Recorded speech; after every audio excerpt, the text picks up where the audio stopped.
Hello, everyone. Welcome to this episode of Ecoffee with Experts. I'm your host, Matt Fraser. And on today's show, I have with me Jesse Tutt. Jesse is the founder and owner of Guru SEO Services, a full-service digital marketing and web development agency headquartered in Red Deer, Alberta, Canada. He has a Bachelor's of Technology degree with over 14 certifications, I might add, additional certifications, from the Northern Alberta Institute of Technology, and is an IT leader with 20 years of experience. And his background is focused on automation, digital marketing, artificial intelligence, and analytics. We're not working on marketing campaigns for clients. Jesse enjoys fishing and camping in the great Alberta outdoors with his family. Jesse, thank you so much. Welcome to the show. Thanks so much for the invite, Matt. Hey, no problem. It's a pleasure to have you here. So, it seems that crypto, I got to be frank and totally upfront. Crypto, I missed the boat on crypto. Like, maybe I haven't missed the boat yet, but I didn't pay attention when there was courses about Bitcoin more than several years ago. I ignored it at my peril. I thought, who is going to pay for stuff without real money? And I still kind of have that belief. And there's some guy trying to dig up his laptop in the UK or something or somewhere that's got like $1 billion worth of Bitcoin on it or something like that. It's just crazy. Absolutely. And yeah. So just it's unbelievable. Like, I don't understand the blockchain or crypto, but that's why I want to talk to you today. And first of all, what is crypto? I mean, that may sound like a stupid question in today's day and age, but just to be clear. Absolutely. So basically, crypto is basically cryptocurrencies are actually effectively Excel documents that live on the internet that everyone can see, everyone can view. It's fully transparent, and basically, blockchain technology allows us to actually have that ledger, which is basically an Excel sheet that's on the internet. And there's basically different processing methods for each of the different cryptocurrencies. But the general gist is that there's trusted basically servers that are running in the background that process the transactions and do it securely. And basically create new cryptocurrencies securely, and basically through mining. And the technology allows us to actually transfer money on this completely transparent and publicly accessible Excel document, basically, which is the ledger, frankly. And so, you simply basically create a wallet using a variety of different technologies. And I can send money using my wallet, which is frankly, generally speaking, a number.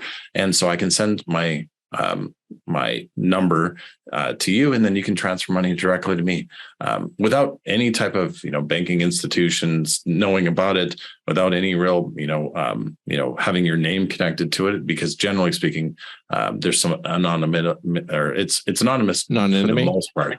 Generally speaking, I think the people's perception of how anonymous it is probably greater than it actually is, but. It's and I think as time has progressed, it went from a simple transaction for cryptocurrencies, and then now we're actually using blockchain for a variety of other purposes, like gaming, where your character is actually saved on the blockchain, and you can take that character and actually transfer it to another person and sell it. Or there's renting capabilities, where in some of our different cryptocurrencies blockchain environments, you can buy real estate or you can buy different assets, and there's different organizations that have structured their businesses so everyone owns a portion of the business based on the blockchain, and it's all stored in that general ledger, and you can transfer and sell it. And so there's a high degree of transparency, and secondly, it allows you to be anonymous to a certain extent, which is also one of the biggest benefits of it. Yeah, that has been one of the most helpful explanations of cryptocurrency I have heard in a long time. The way you explained it, so thank you. You simplified it. I know it's complex, but you simplified it in that analogy of the Excel spreadsheet and the ledger. I guess what's the thing though with, okay, I know the gold standard was removed from paper currency, US currency, Canadian currency, whatever currency, and I don't know if that was a good thing or not, because there's only so much gold in the world, And yet, the inflation has happened in significantly, even in the past little while, where you print more money and then things become of less value. So how is value assigned to cryptocurrency? Like who says that how much value one Bitcoin is worth? How is that? Like, that's just mind boggling to me. I can't wrap my head around it. Like, maybe you can help me and our listeners out. Yeah. It's all free market. And so it's exactly the same as when you're buying a stock. Stocks intuitively, you buy them. And sometimes when someone basically wants to sell them, they put them up. And basically the software behind the scenes, whenever you're using a stock trading software, looks at who's got the lowest bid of sell price, and they automatically buy it at that sell price. And it's exactly the same thing for blockchain. So there's a whole bunch of, naturally when you purchase it, there's a whole bunch of different companies that actually do this, but effectively they're looking at the lowest sell price and trying to pick your block. So when you buy, say if you had the money to buy 1,000 blockchain or Bitcoin, for example, and there was a person selling it for 40,000 or 50,000, and then another person selling it for 70, and they were the next two lowest prices, you'd buy a portion at that low price and then a portion at the higher price. And so fundamentally, it's exactly the same methodology as stocks. It's a stock market, and the value is attributed in almost the same manner, where you might get a tweet from a founder that people get super hopped up on, and people get excited about, and they buy the stock, and all of a sudden the stock is overinflated. And or maybe some bad news hits the company, and all of a sudden their stock price is lower than their actual their market cap is lower. And so when you look at the NFTs, it's exactly the same thing. A lot of it is certainly based on hype. You might have an influencer that might basically increase the value. And in the beginning, when the other consideration is when a lot of these different cryptocurrencies launch, the value is very low in the very, very beginning for the first people that buy it. And then as time progresses, the value increases because there's just more volume and people are actually willing to pay more. And so, as time, each of these, or maybe it's a game and the game actually comes out with more functionality, and then you're willing to pay more because more people are using that game, and or the game's basically giving you more airdrops or whatever the case is. So, it's very interesting. You've really helped clarify things for me, to be frank with you. It's like the stock market. So the stock market determines, the market determines the value of stock or the value of something. But the value of stocks is usually the art market is probably the closest to the NFT market, because if I've got a nice piece of art, that value, I mean, really, it's a piece of fabric with art, with paint on it. But if you like it and I like it and a whole bunch of other people like it, the value is going to go up, and all of a sudden it becomes a so amazing status symbol. And effectively NFTs for the very successful ones are the exact same thing as Lamborghinis in a garage. The difference is no one sees your Lamborghini in your garage.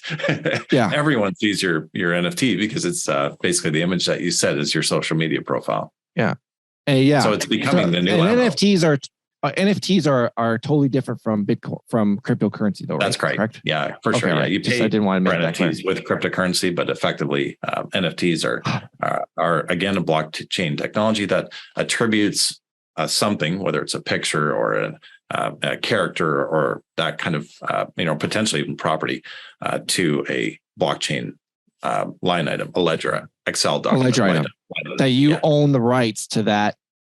Have the laws even caught up with this, where someone could sue someone for using their? No. Certainly there's some as time progresses, each of the different countries are moving forward on it.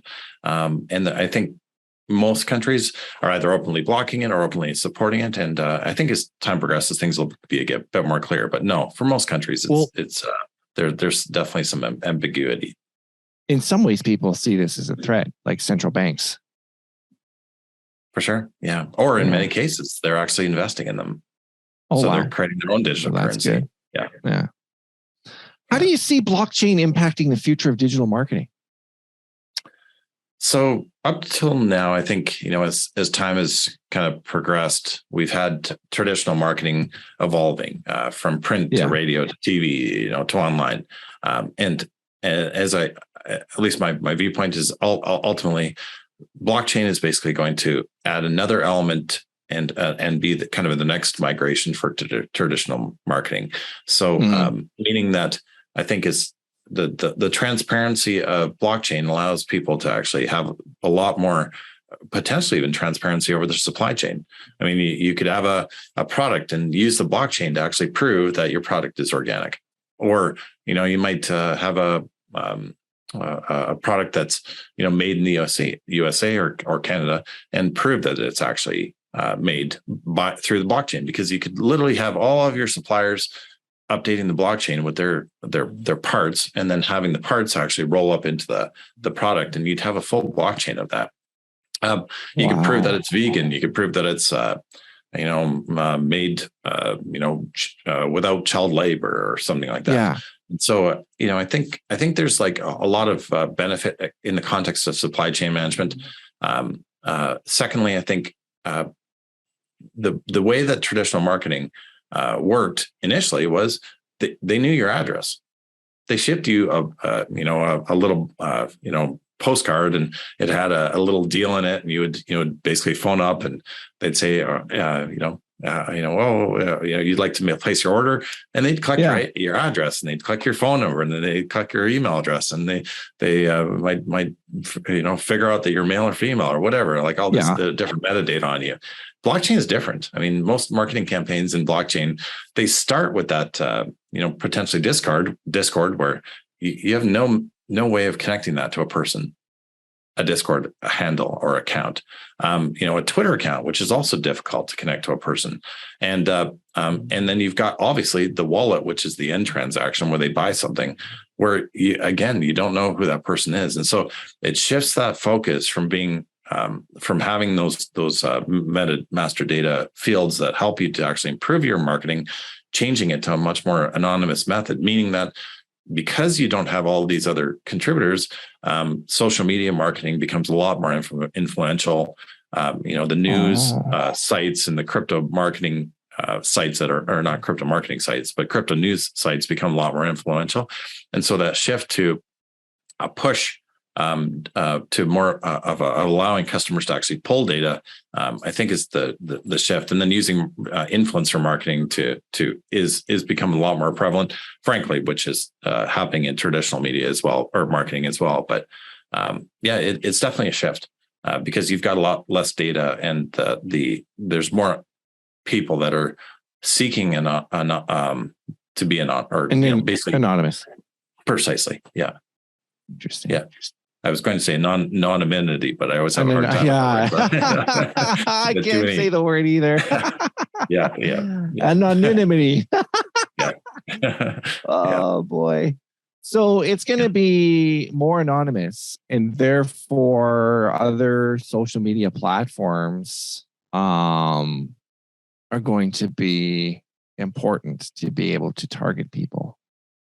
It makes me think right now about the challenge that Facebook is having, because Apple put up a huge wall with iOS 14. Yeah, it's amazing release. And it's, when I was at the car dealership, I was crushing it because I was driving traffic through Google Ads based on dynamic inventory. What I mean by that, we were using the inventory feed to trigger an ad if we had it in stock. And it was all automated. That's brilliant. And if someone typed in 2018 Ford F-150 and we had one in stock, even down to the color, we popped up. And so it was a highly targeted ad. And then we would retarget people on Facebook if they didn't convert based on the conversion of hitting the thank you page. There was 4 different forms they could fill out on each VDP product page. And so I was retargeting people based on that. So going back to the truck, if it was a truck and they didn't convert, I would show them similar items, dynamic items from the truck audience catalog. And it was, that's very mature. We crushed it, man.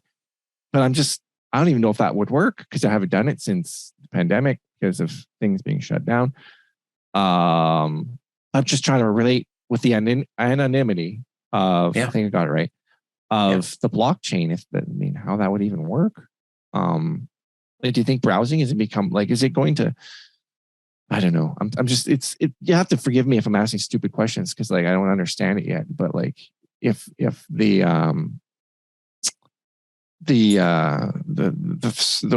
surfing with the direction, I mean, Google has extended the release date, the deadline for cookieless browsing from, they were supposed to do it in 2023 or 2022, and they extended 2023. And I don't know if they've even extended beyond, but like, because there's such a huge amount of dollars at play in regards to advertising, and possibly, from what I understand, putting people out of work. Absolutely. But, yeah. So how do you think that problem is going to get, like with the anonymity, how are marketers going to have to shift? For instance, I've heard of this, like instead of relying on the browser, you put a cookie on your server or some kind of server tracking to track your visitors. I mean, is that ultimately the IP address provides a ton of different data that you can leverage. But I think generally speaking, the areas that the customers of the crypto market are generally speaking Twitter, Discord. Okay. And as time progresses, the more and more people will invest into it. TikTok and YouTube becomes more prevalent, but certainly from a targeting perspective, the Discord and Twitter population is the crypto market right now. Okay. And Discord as time progresses, and Twitter. Yeah, they're the primary two. Interesting. By far. And is it? Are they? And that market, is it? Are they? So you said that that data. Then is that because that market, people can target that market just because people are actively engaging in crypto on those platforms, or is it because there's more data being shared? I think it's because that's where the communities are. That's where the communities are. Okay. Yeah. And secondly, I think the people that are into crypto are looking for news on the latest this and that. And Twitter's a great source for that. And it's designed for that instantaneous news versus like Pinterest, where it's a search engine really where there's like all the content that's ever been published on Pinterest, and you can look through, and when you're searching, you find all of the historic stuff, and that's what you want. But Twitter is instantaneous. And in the same way as, your Facebook feed, like if you post an article and, and if the time that you post it isn't in the mornings, say if you post it, like late at night, most people won't even see it because by the time that they get in the morning, the feed's already moved down. Right. So it's that kind of news and which is what people want, but you have to be thoughtful about the times. I think posting times are really important. Yeah. You had mentioned NFTs earlier. What are your thoughts on how they're changing the marketing landscape?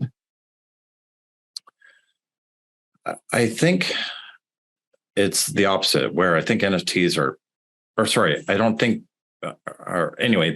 think that basically NFTs are causing a shift in the marketing efforts because there's a lot of competition, number one, in the NFT space. I guess your question, is it more specific to how NFTs are changing marketing, or more how NFTs are requiring different kinds of marketing? Wow. Can we go with both? The first one first, because I'd like to know the answer to both those questions. You brought up a very cool thing. Yeah. I guess cool thoughts there. Yeah. So the NFTs, naturally, there's so many of them that I think they require different kinds of marketing. And right now, for the most part, most NFT projects aren't doing a lot of ads. They're doing basically influencer marketing, which is not necessarily successful or greatly successful. But certainly the Twitter, Discord communities are really key. So I think most projects, if they'll look immediately at the how many different Twitter followers that are actually on the are basically people are actually watching that Twitter account. Secondly, next thing they do is actually check out Discord and actually see, is there any like active community posting?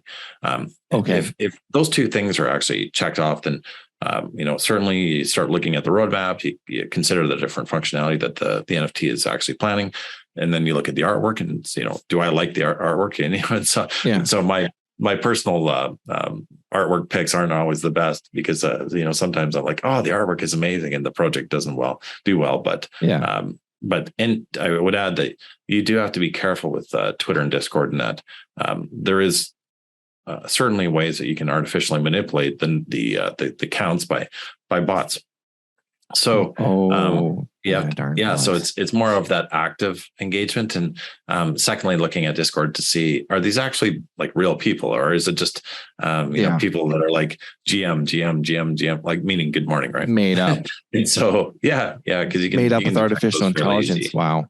Yeah. And then some of the more established projects, then they branch into, Facebook and YouTube and you can check out their Medium posts, which almost all NFT projects do. Which, as a side note, I'm always not super supportive of it in that you're basically giving your content to Medium, which increases their value. Exactly. We've all made Mark Zuckerberg a billionaire. That's right. Yeah, exactly. So anyway, blockchain technology going to pivot that where we can share in the content that we provide to those platforms? No, I think it's too late.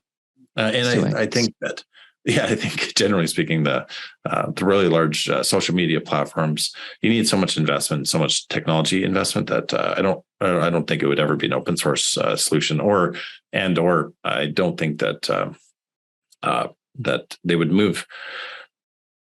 So they're so established and they're so large that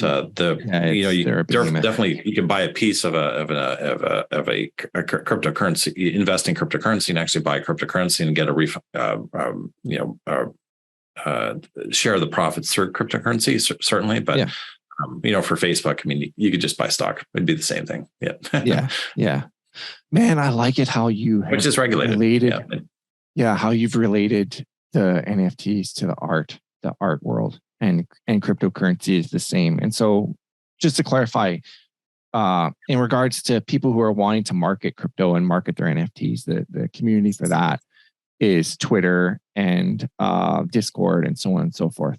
Those two communities in regards and doing influencer marketing and concentrating on those things. Does SEO play any part in all of this for targeting your cryptocurrency? Yeah. Twofold.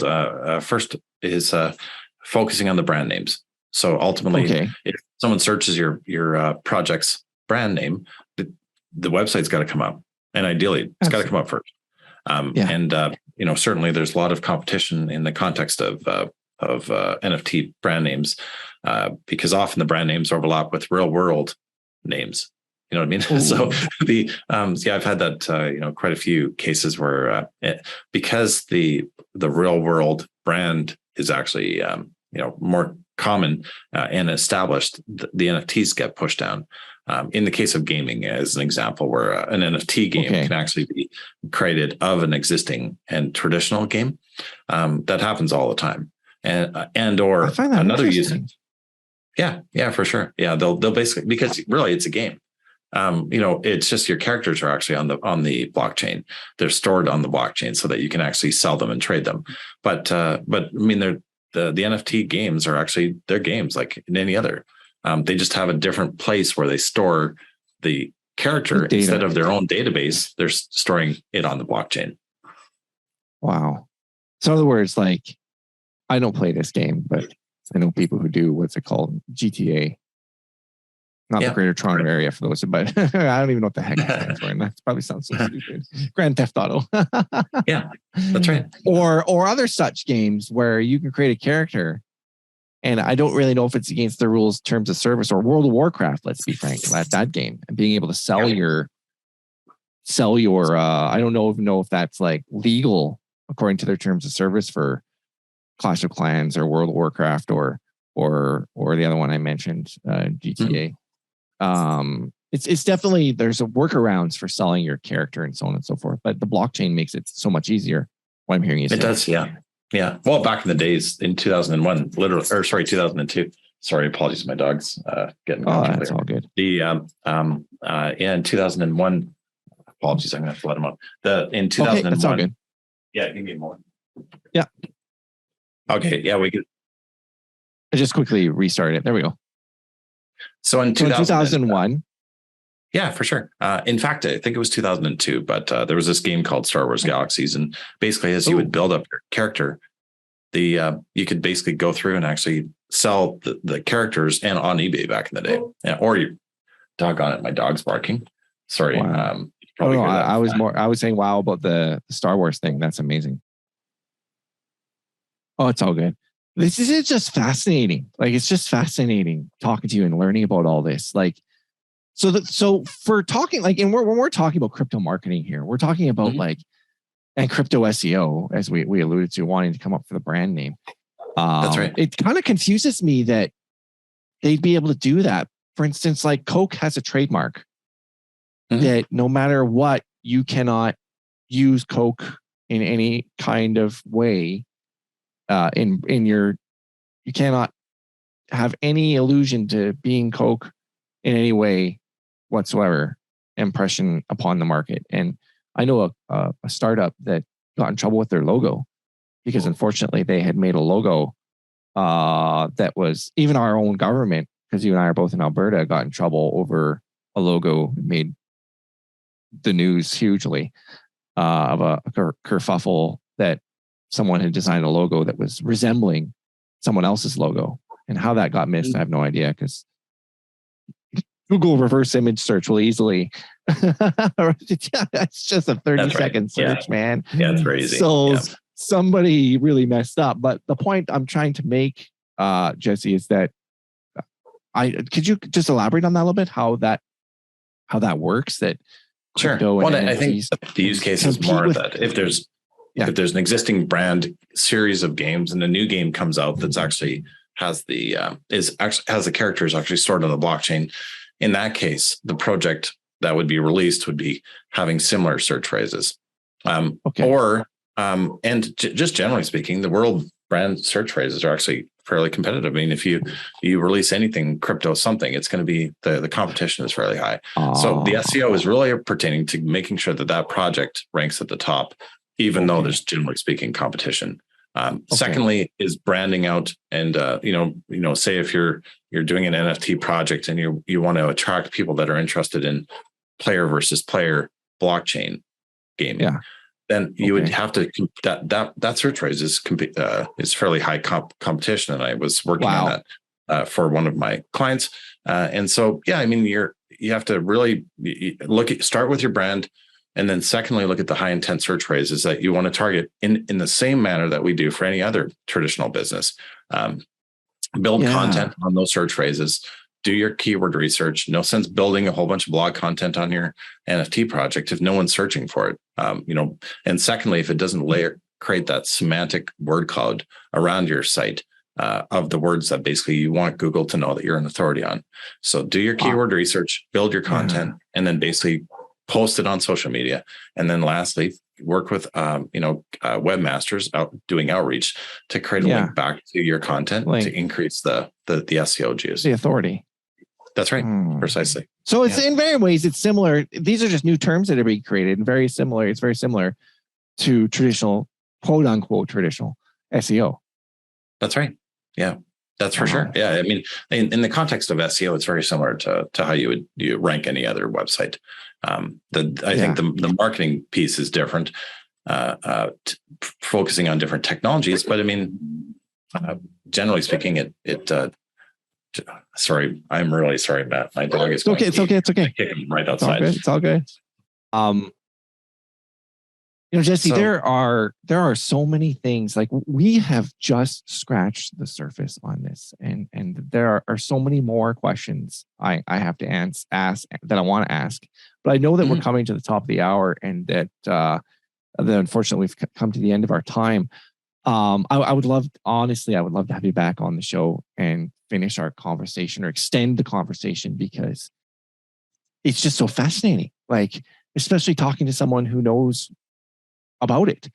And it could be an area of opportunity for either investors or whatever, just from listening to this. And you've brought so much clarity to me. I understand it so much more now. Like the art market, it's the market determines how the value of art. And so there are people who are out there creating their own crypto, and they want to get more traffic, more eyeballs, more more people interested in their particular brand of currency, if I'm saying that right.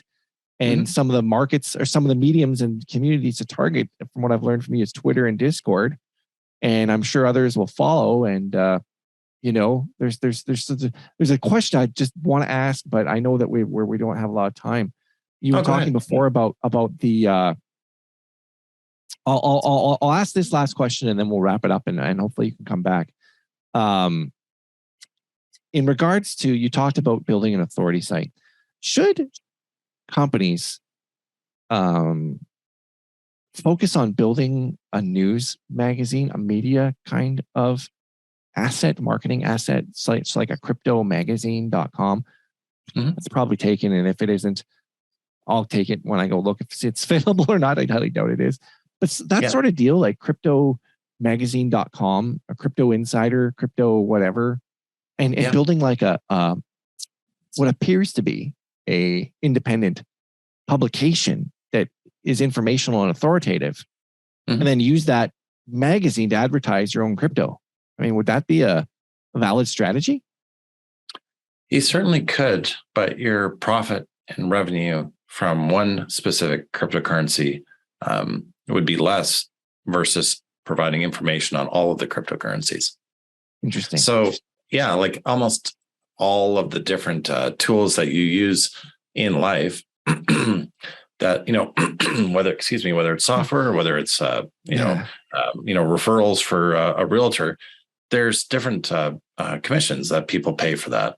And exactly the same thing goes for crypto. And so as you, if you were to build out a site like that, hypothetically, there's many different organizations that, I think crypto.com has like a 10% commission, and, Paxful, if I remember correctly, has a 50% commission. And so there's a lot of these, and in fact, we work with one of the largest, which is cryptonews.com from an SEO perspective. Wow. But there's two different thoughts. One, you need a team of writers. And so to become an authority on a topic, you need a domain that is older, because certainly age is a ranking factor. You need backlinks from other sites to show Google that you're an authority on the topic, which takes investment. You have content and a nonstop content, potentially, 7, maybe 15 posts per day. And so to do that level of content, and it doesn't have mean just developing content. You also have to have, the on-page optimized. Then you have to create imagery. And so you need a creative team.